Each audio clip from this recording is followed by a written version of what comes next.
meet and greet up there, and we're also gonna ask him to marry me. So I have never quite experienced anything like the poltergeist situation that happens in this film, but I am no stranger to showing up at an Airbnb or hotel or motel, and it's not as advertised. Have you ever had a moment like that, and do you have an anecdote to share? You know, I'll sort of speak for Kent. This idea really came from a Meet the Parents weekend that he had with his partner and their respective parents meeting for the first time. He thought it'd be a great idea for them to get a sort of rent a house in Connecticut for a snowy weekend and just cram everybody in. And it was, spoiler alert, awkward. And they said sort of maybe the only thing that would make this more awkward would be if this place was haunted. So that sort of was a little bit of the origin story for that, rather than an actual freaky Airbnb. Sounds fair. Something that I found cool too was that Kent obviously did a lot of work with SNL over the years. I think he wrote like over 200 episodes of the show over the course of 3 different decades, whatever it may be. Did you kind of feel when it came to directing the script that could you kind of see some of the SNL chops that he had picked up from over the years? Oh, absolutely. And I was so grateful for them. He was on set for the entire shoot, and I'm thrilled he was, because we would switch up lines kind of in the moment. And Kent was brilliant. He would be like, wait a minute, I think I can come up with something funnier. And he'd go away for 2 minutes and he'd come back with like 6 Post-it notes and be like, would one of these work? And all 6 would be hilarious. And I would try to shoot as many of them as we could get through in the time allotted. And that's just a joy to have that when you're in the edit. You know, you have all these choices and you just kind of pick the best of the bunch. Yeah, it seems like you guys had a great creative relationship. Another person who you had a great creative relationship with clearly was one of your leading men, Nick, because you guys worked together way back on Alex Strangelove, I want to say like 7 years ago. Right. What's it like for you as a director when you get to kind of, you know, see an actor in their adolescence when they're first breaking into the industry and then kind of get to see them grow all these years later and get to reunite with them? Oh my God, it's a joy. You feel a little bit like a proud papa. And, you know, Nick's role in Alex Strangelove was very, very small, but very specific. And I just remember at the time thinking, this kid is good. He's got great timing. You know, I think there's so much more here. And then his career really kind of then blossomed, you know, after Alex. And so it was a thrill to bring him back. And actually, funny enough, that character in Alex Strangelove, there was another young actor doing his very first film working with Nick, and that is Fred Heckinger, who is now blown up in The White Lotus and was in Gladiator 2. And so, you know, hey, if you want your career started, just work with me, I guess, huh? Nick, I want to talk to you about working with the director here, Craig Johnson. You guys first collaborated back on Alex Strangelove, I want to say, 7 years ago now. I've always find it fascinating when actors and directors get to reunite after some time, because you've clearly both grown so much as talents. What was it like to kind of get to collaborate here with Craig again? It was so special because Alex Strangelove was one of the first movies I ever did. It was a really small role, you know, scrappy indie movie, and getting to work with Craig on this was really exciting. I feel like I was really nervous because this was like my first like big role. And having a director who knew me and that I had a relationship with just made me a little more comfortable.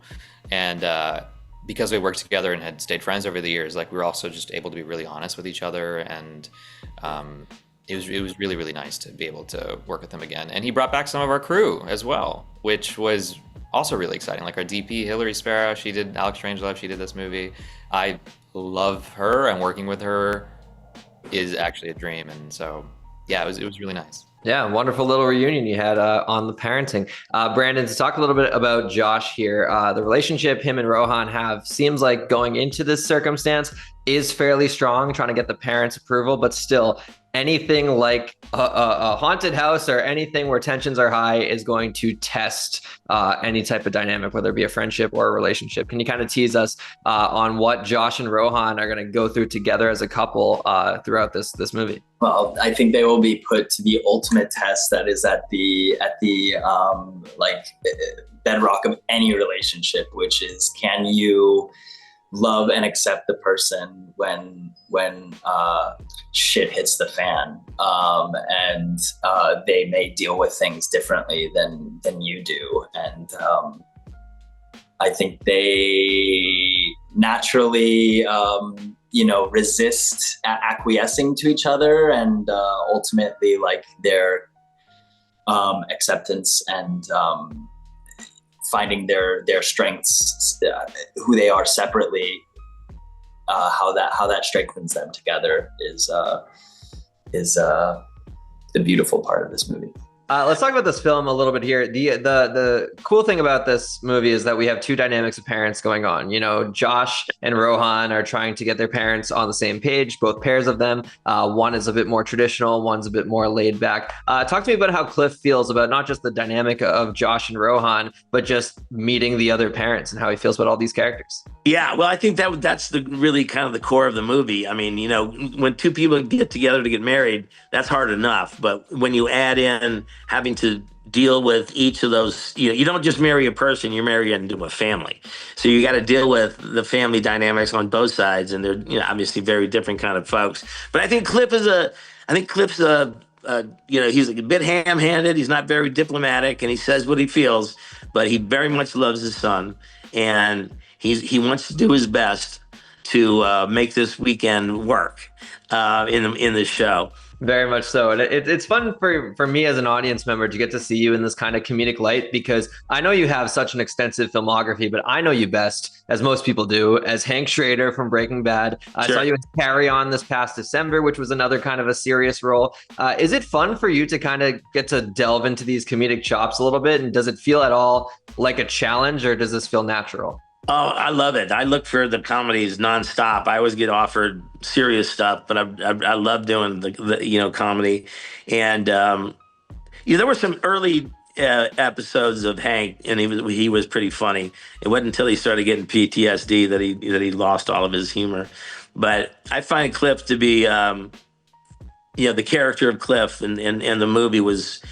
That's one of the reasons I did the movie, just because I got to play I thought of kind of a funny everyman kind of guy, and then to then get paired with Lisa Kudrow was just a dream come true. So.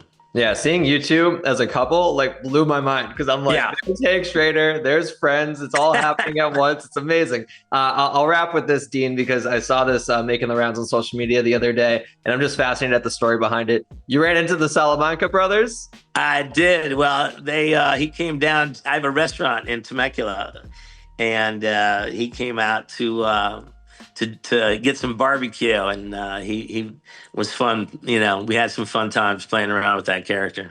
Well, clearly the encounter went better than it went on screen, because you're talking with me here today. Vivian, this story to me, I've never encountered a poltergeist quite like this. However, I have been in many a suspicious Airbnb, hotel, motel, you name it. What has been your nightmare travel story when it comes to arriving at a place that you're just like, this was not as advertised? Actually, shooting this film, when I arrived, we shot in a very small town, and the hotel wasn't a hotel. It was actually essentially a house, an old home with much history. And one of the attendants, he was leading me to my room, he goes, "You're very lucky. This part of the wing is not haunted." And I'm just, this is like an attendant. I'm thinking are we on set already? What's happening? And much later, during the filming of this shoot, talk about conjuring, or art becoming reality.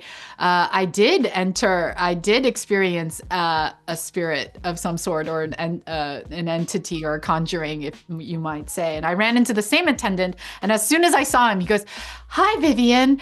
And I was like, "Hi." And he goes, "Yeah." And I'm like, "Oh, what? I thought you said this part of the wing was not haunted." And he's like, "Were you conjuring in the movie? Do you have any lines where you conjure some demons?" So even really the scary. Set was method acting, is what you're telling me. Exactly. That is, wow. Great, brilliant job of the directors and producers. Yeah. Yeah, really got the right emotions out of you guys. Speaking of which, your character of Sarah is the only one who doesn't have any blood relation to the dynamics going on at play here. We have two factions of parents, as well as Josh and Rohan. Could you tell me a little bit about Sarah's dynamic with Josh and Rohan? She's the best friend. Where did they first link up? Yeah, I mean, I relate to Sarah so much because she's an outsider, she wants to belong, and she's part of the family because she's invited herself. You know, but no one's invited her to this party. No one actually, yeah, she shows up and she's not even invited. I relate so much to being an outsider. And I think, you know, sometimes being Asian American in this country, I relate or know what it is to be like marginalized or feel invisible or feel not wanted or not feeling like, you know, have a sense of belonging. And I think this film is so fun because it's like so many different people that have to kind of come together that have like not much in common, and then they forge a family. And for Sarah, she kind of invites herself and decides, you can't do this without me, you know? So I think it's kind of real. It's really, the fearlessness is something that I admire. I probably wouldn't do it myself. You know, I have too many boundaries, but Sarah, you know, boundaries is not a thing that she really understands. We made our own circle, bitch. Sorry, I don't like that word. That's not me.